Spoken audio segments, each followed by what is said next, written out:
AgriChallenge, le magazine nigérien de l'entrepreneuriat agricole et du développement durable. Chers téléspectateurs, merci de nous avoir accueillis chez vous pour suivre ce deuxième numéro d'AgriChallenge, le magazine nigérien de l'entrepreneuriat agricole et du développement durable. Au menu de ce deuxième numéro d'AgriChallenge, nous allons vous faire découvrir une variété de tomates à haute rentabilité et qui s'adapte parfaitement au contexte nigérien. De quelle tomate s'agit-il? Vous allez la découvrir dans notre rubrique Conseils pratiques. La rubrique reportage nous amènera à découvrir les actions novatrices d'un projet dénommé Producteurs de l'avenir. Ce projet fait le lien entre l'éducation des enfants et l'agriculture moderne. Mais avant, voyons d'abord notre rubrique événements. Restez branchés à votre poste téléviseur pour suivre tous les détails de nos différentes rubriques.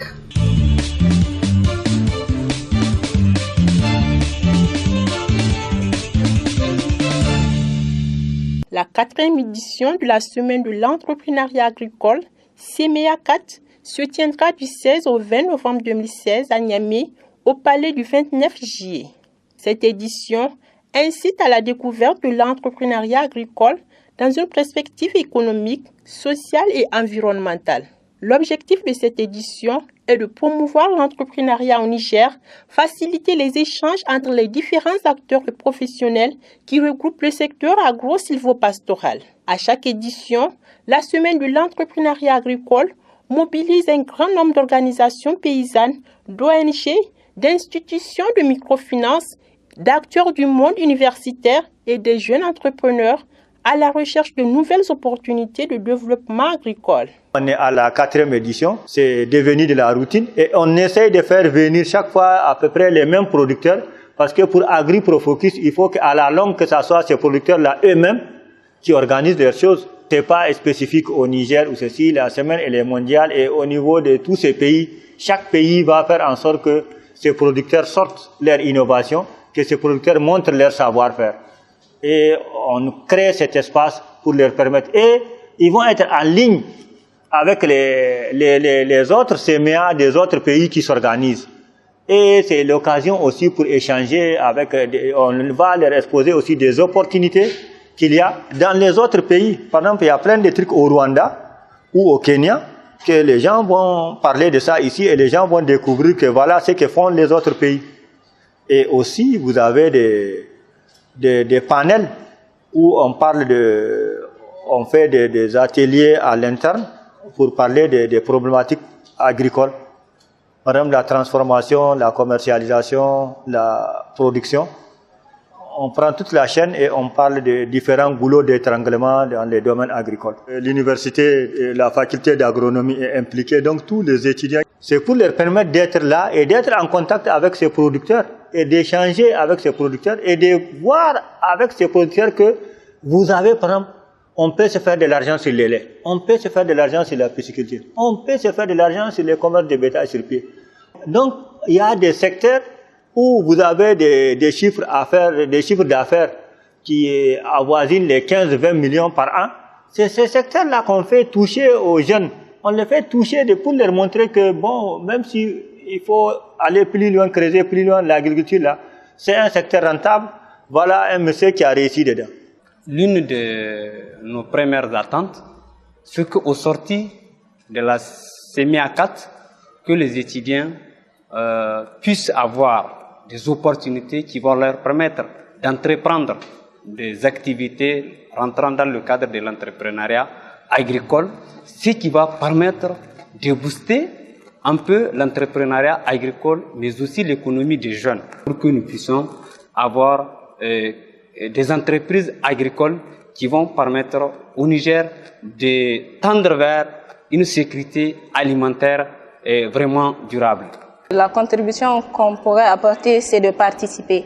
Participer pour mieux comprendre le secteur agricole et mieux comprendre ce qui se passe dans la vie active des producteurs ainsi que de tout ce qui concerne le secteur agricole. Et que chaque étudiant ait une notion de ce qu'est l'entrepreneuriat agricole.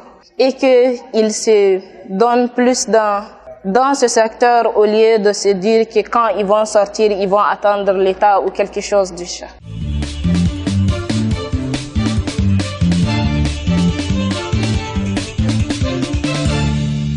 Fruit de la recherche agronomique, la tomate mongale est une variété hybride qui s'adapte parfaitement au contexte agroclimatique nigérien. Selon plusieurs études et essais, mongale est une variété de tomates particulièrement intéressante du fait qu'elle arrive à elle seule à réunir plusieurs qualités organoleptiques et nutritionnelles de plusieurs variétés. Avec une excellente résistance aux principales maladies des tomates, la mongale est une plante généralement titérée qui donne des fruits de forme aplatie et légèrement côtelés avec un poids variant de 100 à 150 grammes. S'agissant des itinéraires techniques, il est important de bien préparer le sol et lui apporter un traitement phytosanitaire. Ensuite, il faut entretenir la pépinière tout comme la plantation à travers des arrosages réguliers afin d'éviter le dessèchement rapide du sol. Aussi, le binage et l'apport de la fumure font partie des entretiens couramment réalisés pour une meilleure levée et un bon développement des plants. Du semis en pépinière à la première récolte, le cycle de développement de la tomate mongale n'excède guère les 2 mois. Tenez-vous bien, sur une surface d'1 hectare, la mongale donne une production moyenne de 15 tonnes en saison sèche. L'une des spécificités de cette variété, c'est que son rendement est encore plus important en saison hivernale, dans la mesure où la production moyenne avoisine les 20 tonnes. Cela coïncide favorablement avec la période pendant laquelle la tomate est rare sur le marché, donc coûte plus cher. Pour le petit exploitant agricole, cultiver la mongale en période hivernale est une réelle opportunité d'affaires pour approvisionner les centres urbains en tomates de bonne qualité. En retour, l'exploitant pourra rehausser son pouvoir d'achat afin de mieux affronter le pic de la période de soudure et subvenir aux autres besoins de la famille. Au-delà du cadre paysan, la variété mongale peut aussi intéresser tout passionné de l'agriculture domestique. Il suffit d'aménager une planche de 8 mètres carrés à l'intérieur ou à proximité de sa maison pour produire et cueillir de la tomate durant toute l'année. Les multiples avantages liés à la culture de la mongale font d'elle un puissant moyen de produire et de consommer localement. Une façon aussi de mettre nos marchés à l'abri de l'importation des tomates tout venant.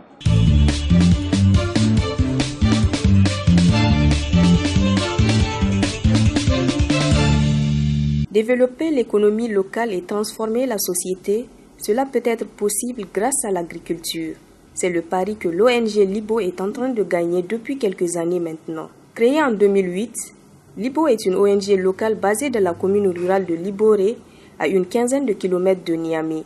Elle intervient dans les secteurs de la santé, de l'éducation et prend toute initiative locale porteuse. L'ONG Libo est une organisation non gouvernementale que nous appuyons ce que nous appelons les initiatives locales.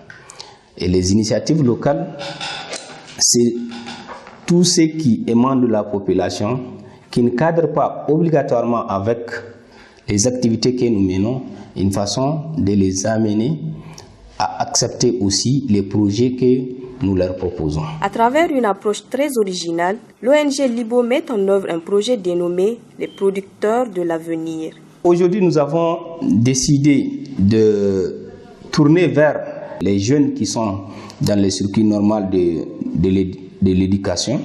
C'est parce que nous avons constaté que le développement doit se préparer à la base. Et le projet producteur de l'avenir est un projet qui vise à préparer les jeunes à accepter et à croire à l'agriculture moderne. Donc, il faut que les jeunes comprennent que l'agriculture n'est pas uniquement l'apanage des paysans. Dans la commune rurale de Liboré, le projet producteur de l'avenir dispose de 4 sites agricoles. Centré sur les femmes et les enfants qu'il cherche à autonomiser, le projet producteur de l'avenir vise 2 grands objectifs. Le premier est de promouvoir le développement agricole par le biais de l'innovation. Il s'agit de faire de l'agriculture non pas un métier de subsistance, mais une véritable activité lucrative à même d'autonomiser les femmes productrices de la localité. Le deuxième objectif consiste à initier les enfants dès leur bas âge à une pratique moderne de l'agriculture, ce qui donne aux enfants le goût de travailler la terre avec les bonnes méthodes. Ainsi, l'ONG fait le lien entre l'éducation des enfants et l'agriculture. Dans cette optique, les différents sites ont été installés à proximité des écoles.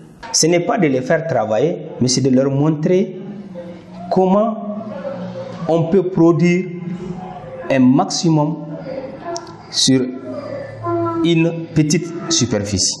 Nous avons hérité de nos parents une agriculture de subsistance. Et avec cette agriculture de subsistance, on ne peut pas se développer. Donc, pour nous, l'idée c'est d'amener les élèves à accepter toute nouvelle technique qui peut faire sortir notre pays de cette situation de subsistance vers une agriculture orientée vers le marché. Donc, ça, ils vont voir les parents faire et on a aménagé un petit espace pour que eux-mêmes ils pratiquent. Alors quand ils vont grandir avec toutes ces notions et ils vont comprendre que la façon dont les parents faisaient ça avant, ce n'est pas du tout ça. Voilà la meilleure façon de faire. Et ça, ils voient ça théoriquement en classe et ils font aussi la pratique avec les enseignants. Les heures creusent ou bien pendant les congés, ils ont tout le temps pour pouvoir pratiquer avec leur maman dans le jardin. Et en voyant ces revenus, ils seront beaucoup tentés, quand ils seront grands, de s'investir dans l'agriculture. L'ONG suit actuellement 4 écoles jardins et compte étendre l'expérience selon les succès enregistrés. L'initiative concerne essentiellement les élèves de CE1 au CM2. Nous sommes dans une phase pilote. Et nous sommes à la dernière année, n'est-ce pas, de cette expérience. Et d'ici l'année prochaine, nous allons arriver à la fin de notre phase pilote. Et nous allons arriver à un modèle affiné avec des statistiques à l'appui qui montrent que c'est un modèle qui peut être vulgarisé. Les élèves-là feront l'agriculture différemment et ils ont une perception positive et différente de l'agriculture. Au niveau des élèves, il y a des aspects. Il y a l'aspect théorique. Nous avons développé des manuels, n'est-ce pas, pour l'apprentissage théorique de la façon de l'agriculture moderne en classe. Mais en plus de cet aspect théorique, les élèves ont la possibilité de faire de la pratique sur le terrain. Donc la théorie est transposée en pratique immédiatement grâce aux techniciens de l'ONG LIBO, n'est-ce pas? Donc les enfants font la pratique pour ce qui les concerne, directement sur le terrain, la préparation du sol, quels sont les écartements, comment il faut apporter les engrais, comment il faut apporter le fumier, comment enrichir le sol, quelles sont les techniques de lutte contre les ennemis des cultures. Il y a cette opportunité-là pour eux de faire la pratique. La deuxième possibilité, c'est que ce sont des élèves qui constamment travaillent avec leur mère dans le jardin. Ils font du greffage, ils font de la récolte, ils font de la préparation du sol avec leur mère. Donc c'est des gens qui sont constamment en contact avec l'agriculture et c'est des gens qui voient l'agriculture d'un autre œil. Ça change la perception qu'ont les gens de l'agriculture, aussi bien pour les jeunes que pour les adultes. Les femmes, actrices principales du projet Producteurs de l'avenir, sont organisées en coopératives qui produisent et commercialisent le fruit de leur travail. Avec le suivi de l'ONG LIBO, les femmes utilisent des méthodes de gestion sophistiquées qui leur permettent de tirer meilleur profit de leurs activités.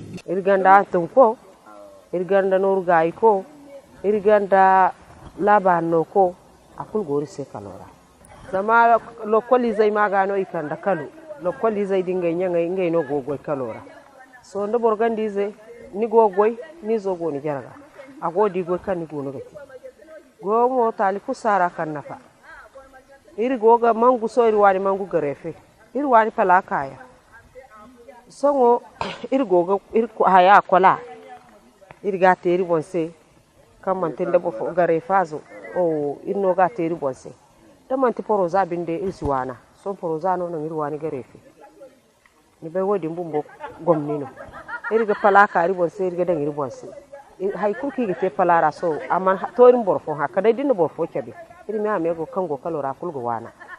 L'ONG Libo est une organisation qui a été créée en 2008, plus précisément le 2 septembre 2008. Le projet producteur de l'avenir, et ce projet producteur de l'avenir est une initiative du professeur Dob Pasternak qui a travaillé pendant une dizaine d'années au niveau de l'ICRISAT et qui a constaté que les adultes sont réticents au changement, surtout aux innovations technologiques. Donc, il nous a approchés pour voir comment on peut amener les gens à changer leur méthode de culture.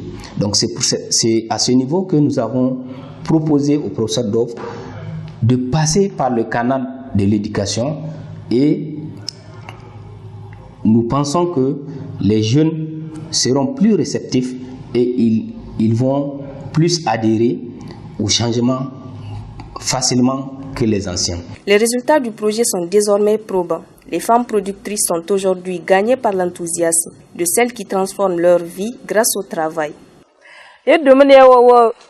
Damsi bande mo ergondala walla kan se gomni zamir gadu arano rukan gir murada ifere wallahi duwa na fa gumgumo duwa na fa hanna dumo idan dumi zo sintina idan pomme de terre idan su idan albasan idan lafoy idan fabron idan tonku bogu iganda windu bundu iganda mangu iganda lemu igdan ha kudum kolgetiyan igdan ha kum haran mbok ngay nera alhamdulillah nir koy saw wallahi ngiru sa ko fay ngiru sa ko for jare lag hingte zambar hinkayang zambar hinkayang ay fogo da kabo bogru zambar wakin dibuya ay to waran kayande zambar gudu wara ay to bankasin ba waran kamuradu feri kandu zambar waran kaya ni baya boduya.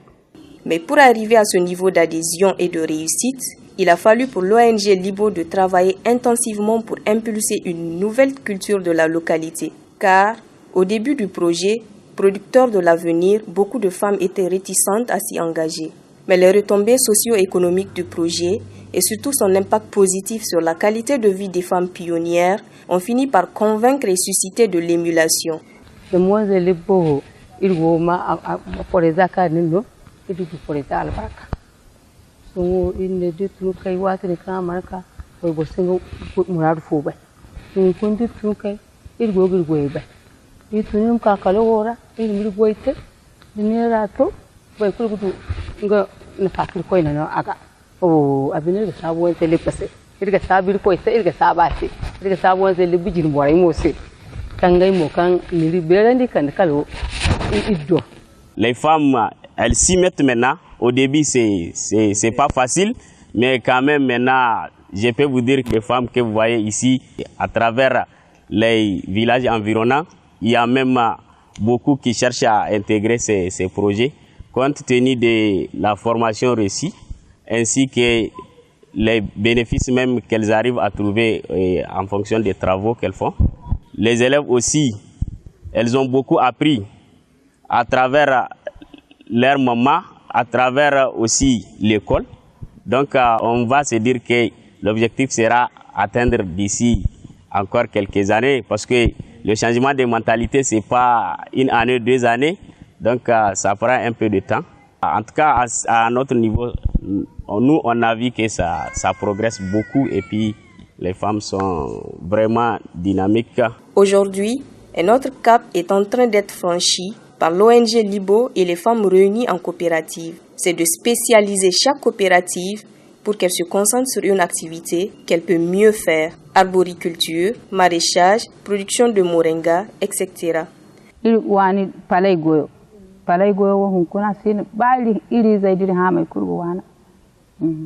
Wallahi ndi gare fe wa asindir way boray wo ku kan ga kai ga borfo hanganda asinda fo kul kanga ne filana ay suwani kaga taisi asino fala fo kulu la zanguin kano rikasi tonka zongu hinka pabaron bai gidan pabaron ga mo zongu hinka tonka ta ya zongu hinka albasano wo zongu no rikas o zamingo wo sor follo no din banga ka naka o noromo riga margulo dinna margu riga fay farsin hinza iri makalo kolose iri makairi bumboy se da wo kanda kalo muradu tinu riga dangara wondu bundo wo watu kula go nga wo riga nero no iri manoro margu nga wo so iri mallamba noro ga dina amma lokolo songo kan inna dan lokolo ri go lokolo bakadi asinda hay ko ke so igo giri ha lokolo rani bay gene bo makanda kaye gene makanda bikiya adu wazuya so ri wa fo kuno metare sigli hada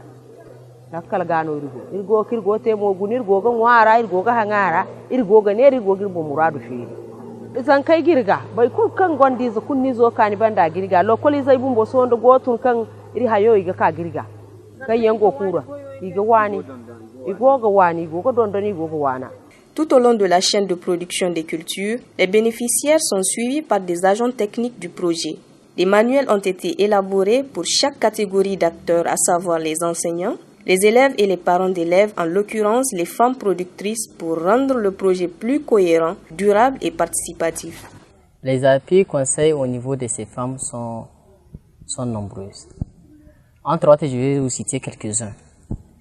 Nous les accompagnons au niveau de l'arboriculture fruitière. En premier lieu, on les forme d'abord sur le greffage. Comment se fait le greffage? Et après cela, côté maraîchage, nous les formons sur comment on doit faire ces planches. Quelle quantité de fumure organique doit-on apporter à une planche?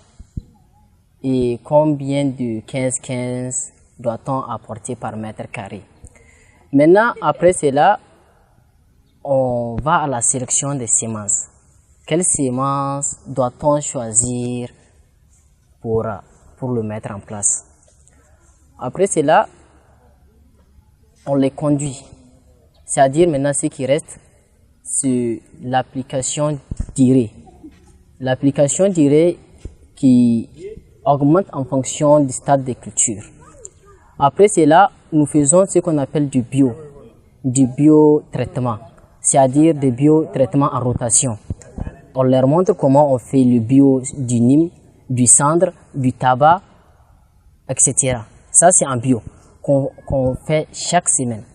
Maintenant, l'autre traitement qui suit, c'est le traitement chimique. Lui aussi, on le fait chaque semaine et à rotation, avec soit le titan, le calimal. Au niveau des enfants aussi, des résultats appréciables sont observés. Les élèves développent une passion pour l'agriculture et leur aide à l'arboriculture est largement appréciée par leurs parents, les femmes qui cultivent les écoles jardins. Je viens avec ma mère de temps en temps. Ça me permet de cultiver le moringa, le manioc et l'arachide. On cultive manioc, arachide, moringa et gombo. On fait aussi greffage de manguier. Igoga dondon igoga ba dondon ndinda. Diriga goy, iri kanda iri bande. Diriga bine no iri kanda iri bande. Diriga palan sai kan iri kanda iri bande. Diriga doga iri kanda iri bande. Diriga faru iri kanda iri bande. Oh, igoga duwa nafa. Alhamdulillah duwa nafa. Tam saka manka.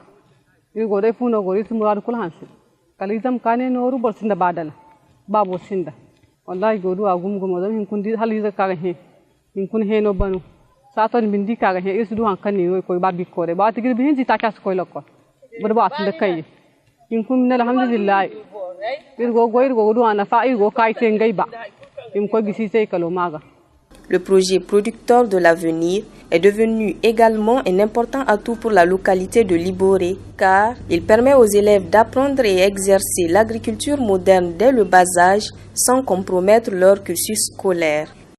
L'initiative de l'ONG Libo en nous amenant le projet producteur de l'avenir est une très bonne initiative.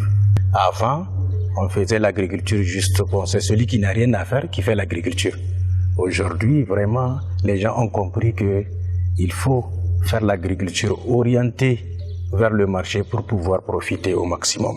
Bien, cette initiative a un grand effet sur l'éducation des enfants, du moment où ça permet dès le jeune âge de pouvoir positionner les élèves sur un domaine qu'ils connaissent mais qu'ils négligent. Aujourd'hui, ils savent que vraiment pour s'enrichir, c'est à côté d'eux. Il ne faut pas aller chercher à aller à l'extérieur ou bien faire ceci, cela. La richesse se trouve à côté et il faut pouvoir exploiter la terre pour ça. Ils ont compris. Le fait de l'initiative de l'ONG Libo, producteur de l'avenir, si on peut l'appeler ainsi, ou agriculture égale richesse, était une très bonne affaire, surtout dans le domaine scolaire. Parce qu'avec cette affaire, nous avons, ainsi on peut le dire, trois avantages. Le premier avantage, il est d'ordre éducatif. Éducatif, pourquoi? Parce que nous avons nos élèves qui, depuis la classe du CE jusqu'au CM, sont en train d'initier à la pratique de l'agriculture et de la nouvelle génération. Le deuxième avantage, c'est qu'à travers aussi la pratique de cette activité, nous avons, on génère un petit revenu qui permet au COJES d'acheter ce qui lui manque en termes de manuels et autres matériels scolaires. Et le troisième avantage, c'est qu'il y a un changement de vision, de physionomie même de l'école.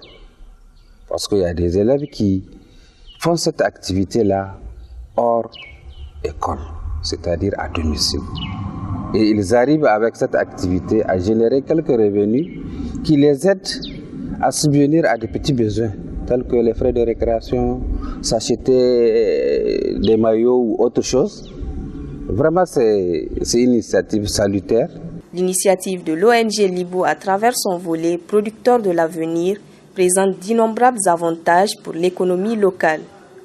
L'agriculture étant l'une des clés du développement, ce genre d'initiatives doivent être répandues sur toute l'étendue du Niger. Il s'agit là d'un excellent moyen de lutte contre l'insécurité alimentaire et la pauvreté.